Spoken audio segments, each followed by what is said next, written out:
Alejandro Escovedo. Dang it. Oh, man. I like it loud. Thank you. Dang it. If you like it loud, we can get louder. Yeah, that's cool.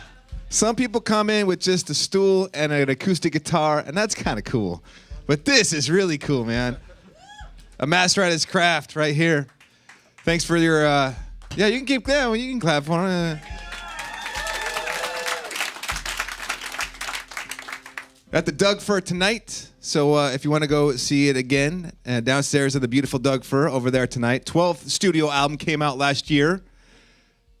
And I'm just talking to myself. That's okay. He's tuning away. Oh, I'm sorry. Yeah, it's me and you, man. No, yes, it did come out last year. It did come out last year. Big Station. Big Station. Yeah, Congratulations on another record. Thank you, man. And your resume and your experience runs deep. And I can't imagine sitting down with you and just shooting the breeze, and the stories that you could tell must go on. I got a few stories. You got a few stories. Can you take me? Let's go back. Can we go back to kind of the very, very beginnings of it? Sure. When you were a kid, you were one of 12. I was.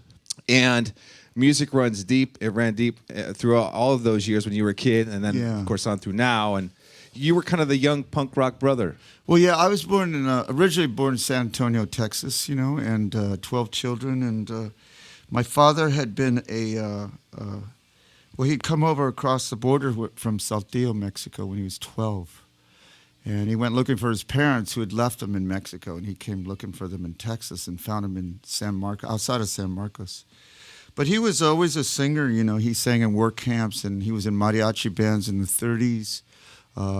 Went on to have 12 children. My older brothers, Pete and Coke, played with Mongo Santa Maria, Willie Bobo, Cal Jader, Chico Hamilton, all those big Latin jazz acts. And then were in Santana for a while. And then they had a band called Azteca in the 70s. My niece is Sheila E., who plays with Prince. And my brother's Javier was in the Zeros and True Believers with me. Yeah, Javier. It's great. And Mario was in the Dragons, another great rock and roll band from San Diego. So, out of the 12 kids, I think there's 8 musicians, Yeah. And also, good job, huh? I read that when you were you kind of accidentally got into a band. I did. You wanted to make a film. Yes, sir. And that's what happened. Yeah, I was making a film. My friends and I were making a film about the worst band in the world. And since we couldn't play, we became that band. That band became the Nuns. Thank God punk rock happened right there. Right? Yeah. Or else you wouldn't have been seeing me here today.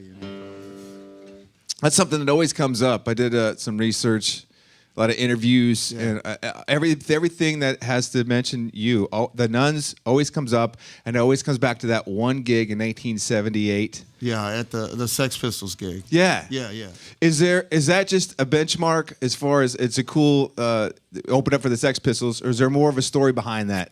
It's a weird story because I think our lead singer kind of forced us onto the bill. I don't think anybody really wanted us there, Yeah.